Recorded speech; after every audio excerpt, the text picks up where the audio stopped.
In fact, that is all a teenager is asking, okay, who the hell are you? So, if you want to be somebody to that new fresh life which has come, you must not have defined boundaries of who you are. Like when the child was infant, when it crawled, you crawled with him. Now your teenager wants to swing, you must be able to swing with him. No, you still wants to crawl with him. He's not interested. He's beginning to ask. Parents are looking ridiculous in the eyes of adolescents. Yes or no? Didn't your parents look ridiculous in your eyes? Unless you were old by the time you were 12. If you were young and energetic, your parents look ridiculous because they think still you need to be crawled around and choo-choo-choo, moo-moo-moo, poo-poo-poo to you. Everyday life is changing within you because you're growing rapidly and the fools around you not able to grasp that, whoever they are. Usually, grandparents become little more endearing than parents because they have little faraway look, you know. A little faraway look because teenage means you're slowly getting poisoned by your hormones. Old age means you're being released from that. So they kind of understand.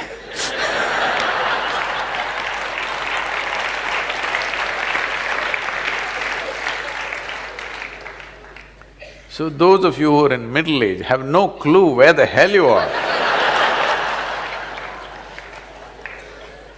Even historically, the Middle Ages represent a confused state of mind. So don't deal with your teenagers. Please make yourself available to be dealt by them. Make them responsible for everything. 1 month, I'm telling you, 1 month you have the courage to hand over your monthly income to them and say, manage the house. Just give them responsibility. You will see dramatically it will change, you know. Because you must understand, I have been a telephonic father, okay? From the age of 3.5 months, my girl traveled with me, alone in the car. We built the Isha Foundation in a Maruti 800, traveling thousands of miles. In 1 calendar year, or actually in 14 months, I did 135,000 kilometers on my Maruti, okay. So, she was 3.5 months old, one hand on her in the front seat, strapped, and my right leg doesn't go easy, you know, boom. So, she grew up in the car till she was 4 years of age. I thought I'll never send her to school because we had bonded and she had such wisdom because she's seen the road, she's seen the people, she's been in all kinds of families. I thought I shouldn't mess this up by sending her to a school. But you know, that age group, that company, unless you have a whole cricket team of children at home, just one child doesn't work, just keeping them alone because they may become too old when they're young. So I put her to school after that. After that, she's always continuously in one hostel to another. And… but we kept a very active engagement thanks to the cell phones. Earlier it was the black phone, I would stop somewhere on the highway because I know only at a particular time you can call her in the school. The school opens that phone time only 1 hour. So I am somewhere on a highway, find that black phone and get on, and for that 1 hour I'm on the phone with her. That side for her, all the children outside are screaming at her. Here at the booth, all the people are banging on the booth. So I always had this thing at that time. I'm driving on the highway, I have many phone calls to make, local, international, all kind. First I would get down and go to that phone booth guy and give him 5,000 rupees. He'll be surprised, just hold it. Deposit. And I get into the phone booth and now I am a valued customer. The other people come and they want to make the call within 3 minutes, and they're all standing in a queue and making faces at me and just gesticulating, but that guy says, no, don't disturb him. Because straight 5,000 rupees, I'm making international calls, all calls, because there was no cell phones at that time. So I find this time and speak, and after that she went to college, and then everything, whatever she's been pursuing, always on phone, and we've kept a very active engagement, and we've never really stayed home.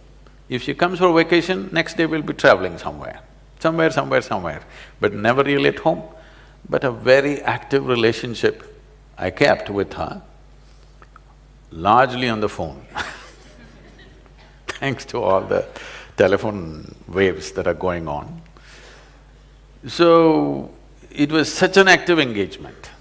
Why I'm saying this is, and whenever I saw there's a certain intelligence in every child, I'm not trying to project this is a special child, no, she's just normal, brought up in a special way, for sure. So the thing is just this, if she comes home or if she's with me, I leave all my important decisions in her hands. She's only 5, 6. People's problems, foundation issues, administration, I just put it to her. She comes up with her own wacky solutions. But 5 out of 10 times, she would come out with something brilliant. This is not… I want you to understand, I'm not projecting this is a special child. It is just that most people never give that opportunity to a child's intelligence because they want to do boo-boo-boo-boo, do-do-do-do with the child. I never bought toys for her. If she wanted to play, I took her out for a walk in the jungle, I put her up on a tree, she learned to climb trees and do things and stuff. Never bought her toys, ever. Here and there somebody gifted, but she never was interested in them because there were more exciting things. I caught snakes for her, I caught garden lizards for her, more exciting things, live things to play with. If you want to really do something with your children, you must allow them to expand because that's all they're trying to do. Their body is not the only thing that's growing. The potential of being human being is growing, you must allow them to expand.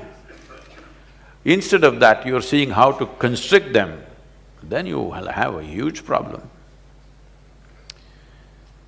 Whether if you have boys, you will have one kind of problem. If you have girls, you will have another kind of problem. If you try to restrict, you think restriction is a good way of controlling life, no. Responsibility will put them on the track. Hand over your money to them and tell them, this month you're on vacation, you handle this, whichever way. You're afraid, maybe he'll go and blow it up, what'll happen tomorrow? If he blows it up, what happens to you will happen to him also. Let him go through it for a month. Of course you can keep some reserve, but let him understand if he blows it up tomorrow morning, there'll be no breakfast. And let him go through that, what's the problem? Let him understand that's the way it is. It's better to learn in a protected, caring atmosphere than out on the street tomorrow morning, isn't it?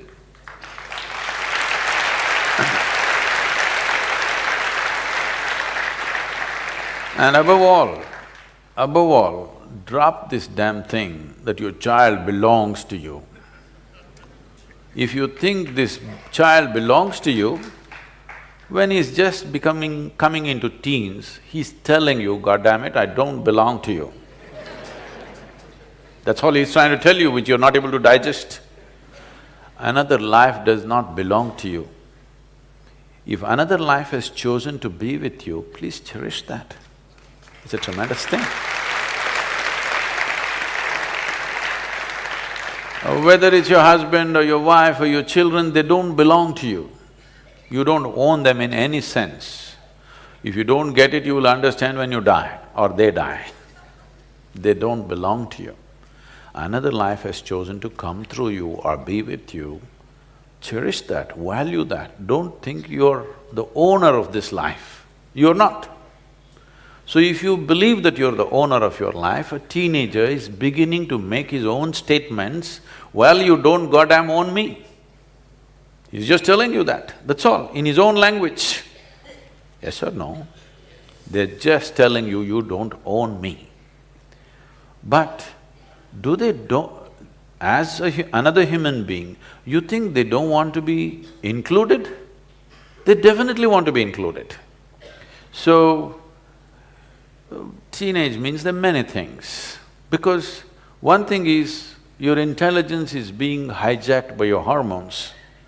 So certain things are happening. Suddenly the world doesn't look the same. Some scrawny little girl in your neighborhood who you had nothing to do with, suddenly there are little bumps on her body and your chemistry is poisoned. You look at her, suddenly it's a new world.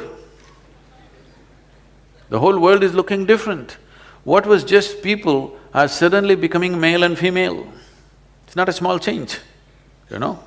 What were just people are suddenly becoming something else and something else. Suddenly you're interested in only half the humanity.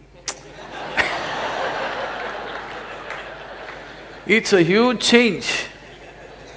You will see boys don't even look at their mothers directly because they still can't take their eyes off the body parts. You must understand this, that it is new and he's like trying to come to terms with it.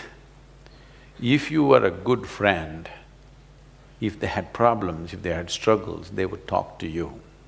Because most parents are lousy friends, they make other friends and those friends give their own wacky advice because they're also in the same state.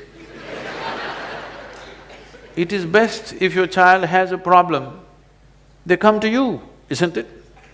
Yes? But they will not come to you if you are a boss. They will not come to you if you have ownership over that life. They will not come to you if you are that horrible father or mother. They will come to you if you are a good friend. Because when they have problems, it is natural for them to seek a friend. So make sure from an early age that you are their best friend. Till they reach 18, 20, you are their best friend. Make it that way. And this you have to earn, this will not drop because you delivered them. Because you delivered them, you get the title of mother and father. You will not get the title of a friend. This has to be earned and everyday responsible behavior from you.